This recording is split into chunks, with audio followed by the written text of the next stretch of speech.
Ever wonder what would happen if your cat could teleport not just around the living room, but across the galaxy? Imagine you're trying to sleep, and poof, your cat disappears. Next thing you know, it's sitting on Saturn's rings, batting at asteroids like they're toys. 1 second, it Mars chasing dust devils.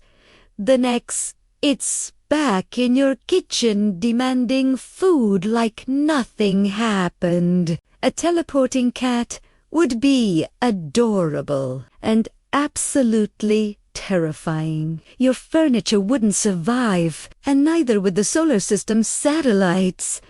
Would you risk adopting a teleporting cat? Or is that chaos waiting to happen? Drop a yes cat in the comments if you'd take the risk.